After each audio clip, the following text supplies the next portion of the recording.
Hello po, bakit pipilay-pilay kayo? Natapilok po ako nung mga 2-3 weeks ago na. Tapos yung pagkatapilok ko po, malipag ano. Yung rare. Rare ang tawag ko rin eh. Bibihira kasi yung patapilok na pag ganun. Kumbaga, talagang automatic, may ma-adjust sa mga buto-buto nyo. Pangkaraniwan kasi yung tapilok, yung ganyan. Yung sinasabi kong rare, siyempre, kadalasan pag ganun. Pag ano, ang daming mako-compensate na mga ano, yung dadaanan niya mga buto-buto, yung mga joint. Kaya ngayon, mas matagal siyang gumaling kung lalo pag hindi ka marunong yung napuntahan natin, hindi marunong mag-adjust, less yung kaalaman sa mga bones, mga joints, may hihirapan. Kasi tapilok, pwedeng sasabihin nila atin cold compress lang. Pero pag rare na tapilok, talagang automatic may na-adjust. Didiinan ko yan mga yun. Kasi nahiklat ng pag-ganon. Kailangan yan,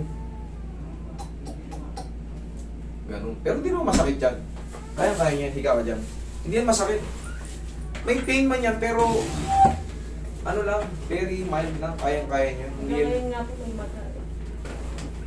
Kita nyo, iba pa itsura ng paa nyo. Kung mapapansin mo, di ba? Kulay ano pa, ubi halaya pa. Kailan ka natapilok ulit? July 28? 27. July. Ngayon is August 20. 20. 20. August 20. 7 araw pa para mag-isang buwan. Okay, di 3 weeks sakto. 'Di ba? 4 na weeks ang isang buwan eh. Ngayon namamaga pa yung paa mo. Bakit ka natapilok ng pagano? Bibihira kasi matapilok ng paharap eh. Bali may downhill po siya, tapos may mga pavements po na apakan. Tapos yung pavement na supposedly pag ganun yung paa ko, dito ako pumasok. Okay. May tumawag kasi sa akin, tinawag ako ng kuya ko. So nagpalingon ako, sabay kasi apak ko dapat. So napalingon ako, so imbis na dito ako pumasok. Okay. Relax lang. Hindi naman masakit yan. Lambutan mo na yung paa mo. Pero pina-x-ray mo ba? Hindi. Hindi po. Okay. Lambutan mo na yung paa mo. Yan. Lambutan mo na. Huwag mo labanan. Sige, lambutan mo na. Yan. Nalalaman ko kasi pag nilalabanan mo sa back. Last na. Eto na. Pipirap-pirapin natin yan dito. Pati dito sa ibabaw. Kailangan natin yan para may diin yan. Marami yung puto dyan.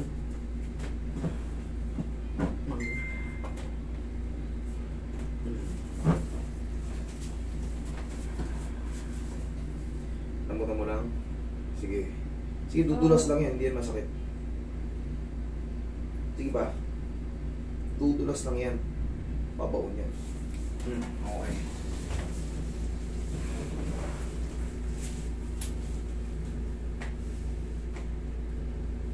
Tapos, mga 1 linggo pa ang full recovery ito.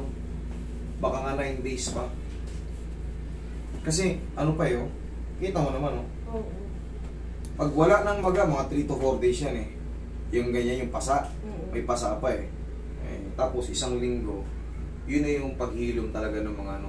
Kasi yung pasa, mabilis, kumbaga, nawawala. Pero yung, di ba, kahit may pasa ka, pero yung bugbog sa loob, nandun pa. Ngayon nga, baka 9 na araw ang estimation ko rito.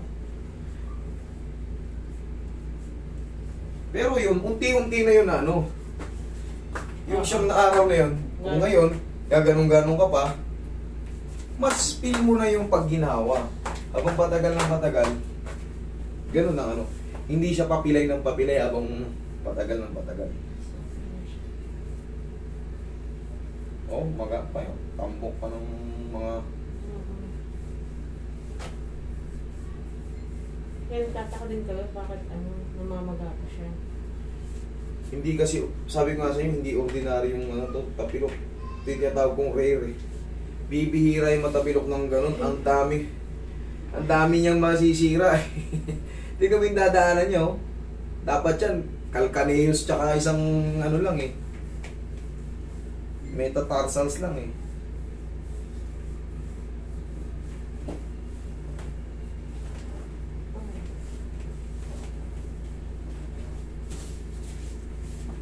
Surulin natin.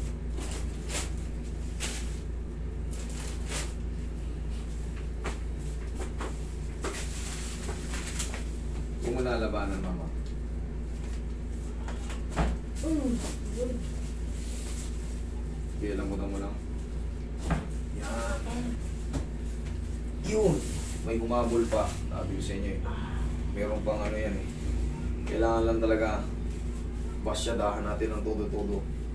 Kasi, kumbaga, kapaan lang yan eh. Kapaan lang yan. Sa dami ng nabisaklat na buto dyan. Ito, aangat kasi dito eh. Ayan oh. Ganyan naman ang itsura yan eh. Pag ganyan eh. Hindi ka tulad ng tapilok na pag ganun. Ito lang, talos joint lang madalas. Very easy. Kaya ang tagal lang ano kasi nga. Sabihin natin 4 yung bumuka. 3 nagsara na. Kung 3 na, ibalik mo na. Mayroon pang isa. Di same pa rin ang kirot. Di same pa rin ang ano. Kaya ngayon, technique dyan, dinidiinan lang yan pag anong gano'n. Pero hindi ka naman masasaktan yan. Tansya lang yan. Kaya? O, hindi naman masakit. Kumbaga, ilulubog lang natin yung mga umangat.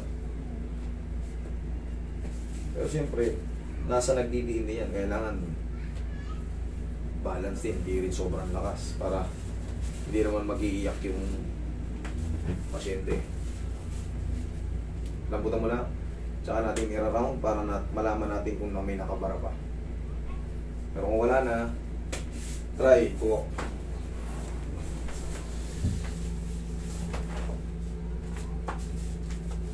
Here. Parang straight na agad ah. Straight Hindi, na. may konting ano lang, yung parang, yung sa maga, kasi hindi ako makapaglakad na maayos kasi mas malaki dito. So yun yung parang sumasabit na ano. Pero- mas okay siya sa ano. Ha? Tumakay ko. Wala. Kasi pag naglakad na ako dito, patagilid na eh. Ginaganon ko na siya eh. O ngayon, oh, napansin mo? Napansin mo yung kasama? Kita mo medyo ano na siya. Ngayon, sabi ko sa inyo, Ito na lang oh. pula na yan. Kita mo, lubong-lubo pa naman. Kita mo naman yung mga ano mo. Ang tambok pa. So, tingnan mo. Tsaka magkaiba pang kulay. Ngayon, 9 days ang full recover niyan. Anong galing mistake? Oh, straight na. Kaya na ilapat. Oo. No, di thank you Lord. Diba? Lord. Sige, huwag mo nang babasahin. Hindi pa po nababasahin. Ngayon lang, bukas pwede na yan. Okay? Tapos,